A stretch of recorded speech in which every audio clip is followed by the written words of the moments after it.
Hello les amis, je suis ravie de vous accueillir dans le cœur de Patou. Je dédie ce podcast aux cœurs blessés, aux âmes seules, à ceux qui traversent des épreuves invisibles et qui cherchent doucement à se reconstruire. Dans le précédent podcast, je t'ai confié ce que je traverse depuis plus d'1 an. Cette rupture difficile, la plus pénible pour moi. Non, je ne suis pas totalement guérie de mes blessures, les plus profondes bien sûr. Et je suis encore sur le chemin de la reconstruction. Mais j'ai confiance en mes capacités de résilience. Donc si je peux le faire, toi aussi tu y parviendras. Après une trahison, tu ne te relèves pas du jour au lendemain. Ce n'est pas une blessure que tu effaces comme ça, comme par miracle. C'est une blessure que tu apprends doucement à traverser. Il faut du temps. Beaucoup de temps. Aujourd'hui, j'ai envie de te parler de reconstruction. Pas une reconstruction parfaite, pas une reconstruction rapide, mais une reconstruction humaine, réelle et possible. La première chose que tu dois comprendre, c'est que tu as le droit d'aller mal. Moi, j'ai été mal pendant plusieurs mois au fond de mon lit, à pleurer tous les jours, c'était mon quotidien. Après une trahison, il y a souvent une pression intérieure, celle d'aller mieux vite, de passer à autre chose. Ça, c'est ce qu'on voudrait. Mais la vérité, c'est que ton cœur a besoin de temps. Alors la première étape, ce que j'ai constaté, c'était d'accueillir ce que je ressens. Donc accueille ce que tu ressens, sans te juger.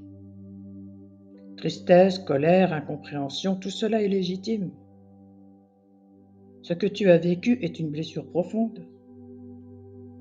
Et reconnaître cette douleur, c'est déjà commencer à guérir.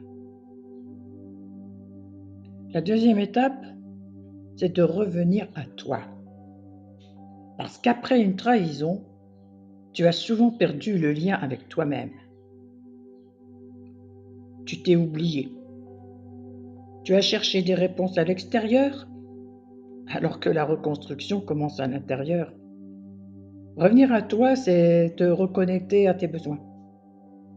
Te demander de quoi ai-je besoin aujourd'hui pour me sentir mieux, par exemple. Parfois, ce sont des petites choses toutes simples, du repos, du silence, une présence bienveillante.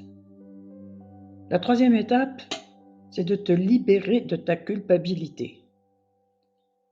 Parce que très souvent, tu te sens responsable de la situation. Tu te dis, j'aurais dû voir, j'aurais dû faire autrement, si j'avais su, et puis.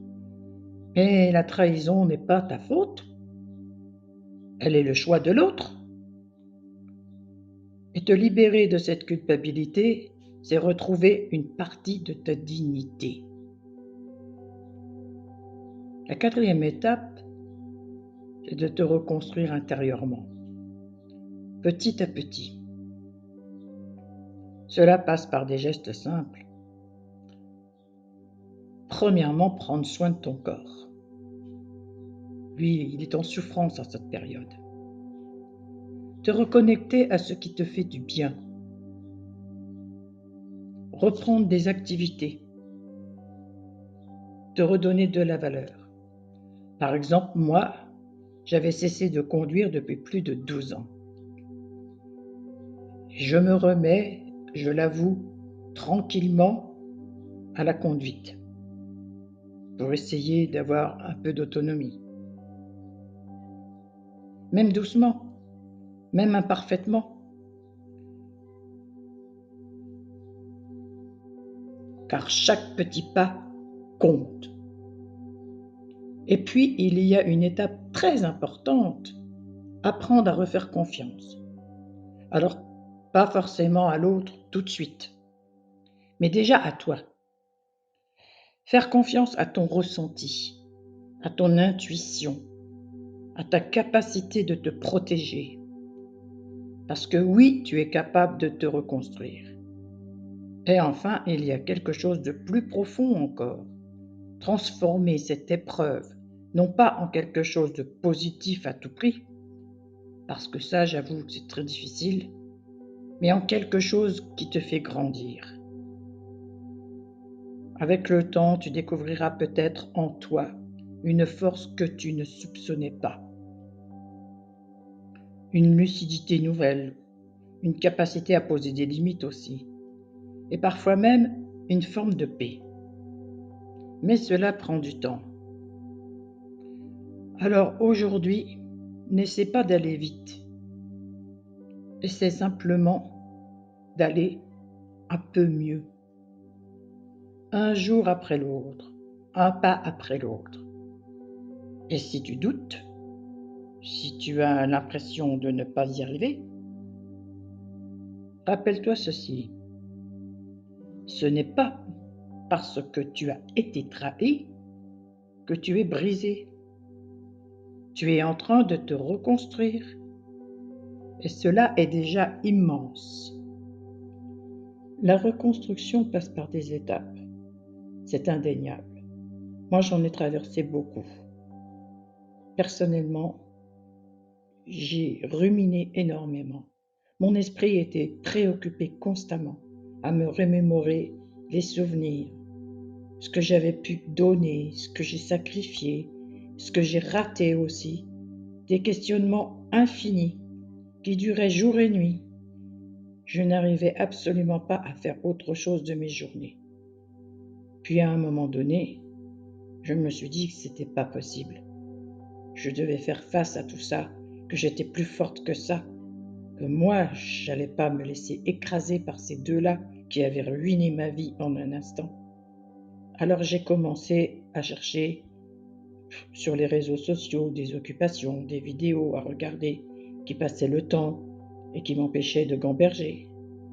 Voilà, j'ai pris plus de repos, j'ai fait des siestes quand c'était nécessaire, je me suis couché plus tôt, parfois je regardais la télé très tard.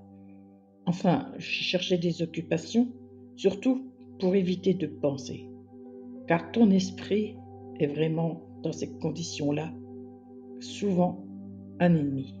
Il faut l'occuper à penser à autre chose, à visionner un autre futur, car plus facile pour lui de se conforter dans ce qui est acquis, dans les habitudes de vie.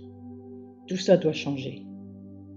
Et si tu acceptes la situation, que tu te remets en question, que tu analyses ce dont tu es capable, toi, toute seule, sans avoir forcément besoin de l'autre, que tu peux encore trouver un entourage qui t'aide à surmonter les douleurs, eh bien, ma foi, c'est déjà une belle réussite.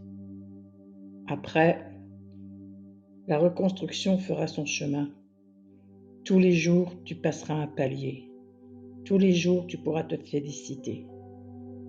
Au bout d'un moment, tu seras fier des étapes que tu as franchies. Tu te rendras compte que finalement, ce n'est qu'un mauvais passage dans ta vie. Et que peut-être celui-ci était obligatoire pour t'obliger à changer la vie dans laquelle tu étais et qui n'était peut-être pas faite pour toi. Tout ça, ce sont des remises en question qu'il faut aborder. Personne n'est parfait et personne ne se ressemble. Chacun vit des situations difficiles avec ses sensibilités. La maîtrise des émotions n'est pas la même pour tous.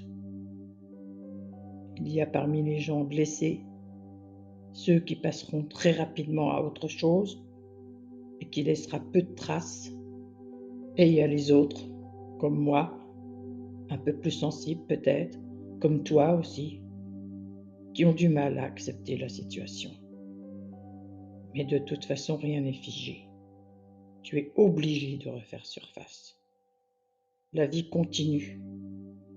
Et peut-être que, justement, cette épreuve va te conduire vers un destin qui sera pour toi une meilleure vie, avec des personnes moins toxiques autour de toi, des gens qui t'aimeront pour ce que tu es, pas pour ce que tu leur apportes, parce que ça aussi, ça compte énormément. J'ai beaucoup donné dans ma vie et j'ai pas beaucoup reçu.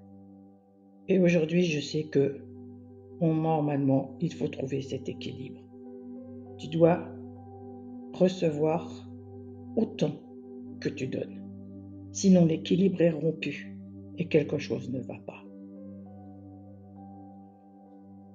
Une fois que tu as compris tout ça, que tu te donnes la valeur que tu mérites, que tu cesses de penser à ce que fait l'autre avec celle qui t'a remplacé, pense à toi, préserve-toi. C'est l'essentiel. Aujourd'hui, je pense sincèrement que les épreuves sont comme les réussites. Elles sont là pour te faire grandir, pour évoluer, pour atteindre le sommet. Si ces mots t'ont fait du bien, alors ils avaient leur place.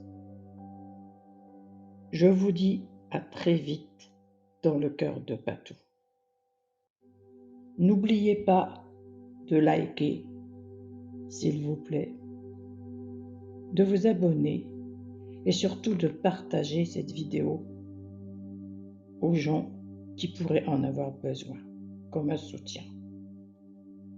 Je vous dis à très bientôt pour un prochain podcast. Je verrai quel sujet aborder et laissez des commentaires.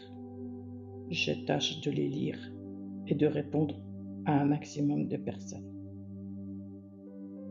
Merci, je vous embrasse. Bye bye, à bientôt.